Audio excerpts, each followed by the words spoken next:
पे चर्चा है टुंडी, डुमरी, गोमिया, बेरमो, ये 4 सीटों पर हमारी चर्चा है लड़ने की। उनमें से एक सीट लड़ेंगे और एक सीट आपका धनबाद लोकसभा में से कोई एक हो सकता है और हजारीबाग लोकसभा में से भी एक हो सकता है। ये ऐसा इसलिए क्योंकि मैं अपने लिए नहीं, अगर मैं अपने लिए चुनाव लड़ता तो मैं दोनों सीटें अपने आसपास की तय करता। कहूँगा कि वे लोग हमसे दूरी बनाकर ही रहें। आप आते हैं, आपका स्वागत है। वो हमारा संगठन का जो फीडबैक है या फिर जो लोग जुड़ रहे हैं उनके प्रति उस क्षेत्र में हमारे जो भी संगठन के कार्यकर्ता हैं उनका क्या फीडबैक है, उसी पर हम लोग डिसाइड करेंगे कि प्रत्याशी वे होंगे या नहीं होंगे। अच्छा नहीं दादा, कोई अगर जुड़ना चाह रहा है तो उसका फीडबैक लीजिएगा ना कि कैसा वो लीडर है अपना क्षेत्र के। नहीं, देखिए, एज ए कार्यकर्ता उनको हम खुद ट्रेंड करेंगे। जब कोई बच्चा आता है तो माँ के गर्भ से हर चीज़ सीख के नहीं आता है, जब वो दुनिया में आता है तो सीखता है। ठीक उसी प्रकार कोई आता है संगठन में तो पहले उनको, अगर वो प्रिपेयर्ड रहेंगे, अगर वो सीखे हुए लोग रहेंगे तो आपके साथ क्यों आएंगे? अगर वो सीखे हुए लोग रहेंगे तो आपके साथ क्यों आएंगे? तो हमारे साथ आ रहे हैं तो नो डाउट हम लोग उनको ट्रेंड करेंगे। अगर वो ट्रेंड है तो अच्छी बात है, तो कोई दिक्कत नहीं है, जो भी आते हैं उनका स्वागत। आज का ये क्या कार्यक्रम है? केंद्रीय सम्मेलन हो रहा है। आज का कार्यक्रम है विधानसभा के चुनाव को जीतना कैसे है, कैसे लोगों की उम्मीदों पर अपने आप को खरा उतारना है, किन विचारों के साथ, किन मुद्दों के साथ हम लोग गांव तक जाएंगे, हर एक आंगन तक जाएंगे, उन्हें कैसे हम लोग प्रभावित करेंगे और इस राज्य के लिए बेहतर एक नीति बनाने में सक्षम हो पाएंगे। इसी उद्देश्य के साथ एक कह सकते मंत्रणा है, एक चिंतन मंथन ये शिविर ही है। यहाँ से जो बातें छन कर आएंगी उसे लेकर हमारा हर एक पदाधिकारी या सदस्य एक सिपाही बनकर अपने गांव जाएगा, अपने बूथों में जाएगा और जेबी केसेस को मजबूत करेगा आगामी विधानसभा के चुनाव के लिए। प्रत्याशी आप उतार रहे हैं? देखिए, सबसे पहली बात है कि हम लोग 50 से प्लस सीटें रहेंगी। हम अभी तक तो 60-61 का चर्चा है और आगे जैसे समय नज़दीक आएगा उस समय हम लोग बाकी चीज़ों को भी तय करेंगे। आपको इस बार बहुत अच्छा मत मिला है, आप कौन सा क्षेत्र अपने लिए चुनेंगे? देखिए, मैंने पहले कहा कि गिरिडीह लोकसभा का एक सीट होगा।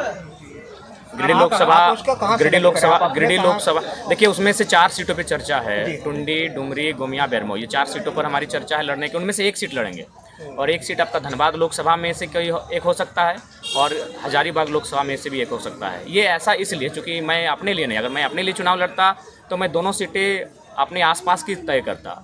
मैं 2 सीटें अलग अलग लोकसभा में इसलिए तय कर रहा हूं ताकि जब जहां मैं चुनाव लड़ूंगा उसके जो सीमाओं पे जो सटे हुए 4-5 विधानसभा हैं उस पर उनका प्रभाव रहेगा। और मैं चाहता हूं कि जिस कारण मेरे संघर्ष के कारण हमारी जेबी केसेस की जो टीम के जो विचारधारा है उनके कारण बाकी जो प्रत्याशी हैं उनको भी निकलने का, छनने का अवसर मिले। तो आज किसी प्रत्याशी का नाम ऐलान करने जा रहे हैं? नहीं, आज किसी भी प्रत्याशी का नाम ऐलान नहीं किया जाएगा। आज बस उन्हें एक संदेश दे दिया जाएगा कि प्रत्याशी आप ही में से कोई एक है जो आज यहाँ सदन में आए हैं। सम्मेलन में दादा किन किन माने सदस्यों को जगह मिली?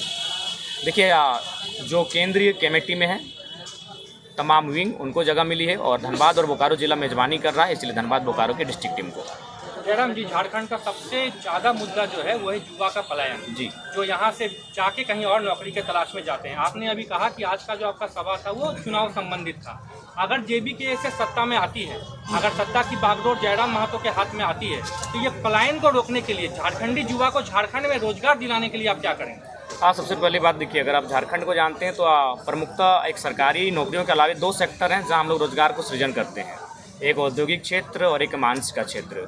तो उसके लिए एक उद्योग की नीति बेहतर होनी चाहिए और माइंस यानी जो कोल इंडिया है उनकी जो नीतियां हैं वो बेहतर होनी चाहिए। तो उसके लिए हम लोग केंद्र को प्रस्ताव करेंगे, इस राज्य का संदेश केंद्र तक भेजेंगे कि अगर हम 40% खनिज संपदा आपको देते हैं तो आप जो भी नियम बनाते हैं माइंस को लेकर, जो भी नियम बनाते हैं कंपनी एक्ट को लेकर, वह उस राज्य के मूलवासियों के लिए जो ज़मीन दान करते हैं उनके लिए सुरक्षित हो। दूसरी बात, जो पलायन का विषय है, नो डाउट पलायन एक गंभीर विषय है, उस पर हम लोग वैकल्पिक मार्ग लेकर आएंगे। हम लोग छोटे छोटे लघु उद्योग, कुटीर उद्योग की स्थापना करेंगे जिनके माध्यम से युवाओं को स्किल का ट्रेंड किया जाएगा, उसके माध्यम से उनमें क्वालिटी डेवलपमेंट होगा और जिसके कारण उनको आगे चलकर अपनी किसी रोज़गार को, किसी सेक्टर में अपने आप को स्थापित करने में असुविधा ना हो।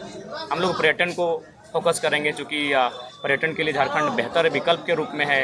हरे हरे पहाड़ हैं, नदियां हैं, झील हैं, झरने हैं, तो पर्यटन पे भी हम लोग बहुत आगे जा सकते हैं। तो पर्यटन पर किसी का ध्यान नहीं रहा है। हम लोग कृषि को आगे बढ़ेंगे क्योंकि हमारे पास नदियों का संचार है, असीम जल संचार है, हमारे पास जल का संसाधन है। तो उसके लिए हम लोग कृषि में जब आगे जाएंगे तो हम लोग दूसरी फसल के लिए जाएंगे, इरिगेशन, एक बेहतर इरिगेशन की व्यवस्था के लिए जाएंगे। तो इन छोटे छोटे मुद्दों पे जब हम लोग काम करने लगे, जब इनको हम लोग अपने 10 साल के विजनरी सेक्शन में शामिल करेंगे और उन पर जब काम करने लगेंगे तो रोज़गार का जो दर है वो कम होगा, जो पलायन का दर है वो कम होगा। तो इन पर हम लोग काम करना पसंद करेंगे। जी दादा, अल्पसंख्यक एक बड़ा मुद्दा है।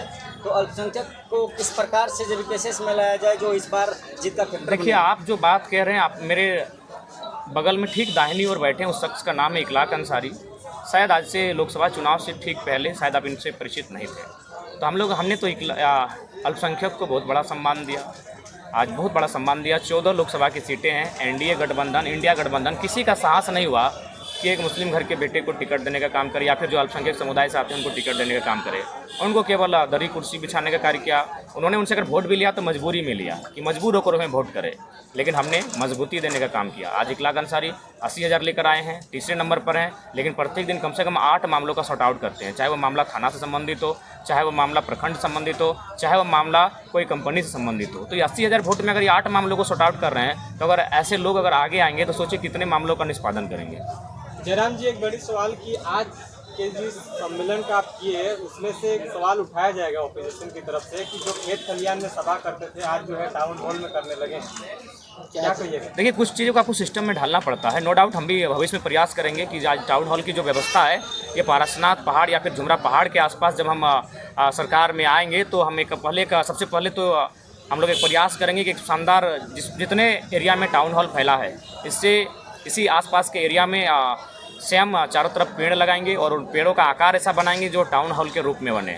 और जो हमारा मंच होगा वहाँ प्रयास करेंगे वो चट्टानों के आसपास का मंच होगा। ये सीरियसली हम बोल रहे हैं, अगर हम लोग आते हैं तो हम लोग ऐसे एक क्षेत्र को, मैंने भी वहाँ आकर इस बात का अनुभव किया, मैंने अपने आप को उस मंच में अनकम्फर्ट भी महसूस किया कि मैं इन मंचों के लिए नहीं बना हूँ। लेकिन चूंकि कुछ प्रोटोकॉल है, अब जब आप पार्टी चलाते हैं और जब आप पूरे देश में चर्चा का विषय बनते हैं तो कुछ चीज़ों को जो आपके प्रोटोकॉल में नहीं आती करना पड़ता है, लेकिन भविष्य में हम लोग उसे अपने प्रोटोकॉल में लाने का प्रयास करेंगे और इस प्रकार की व्यवस्था पारसनाथ झुमरा पहाड़ के अंतर्गत होगी।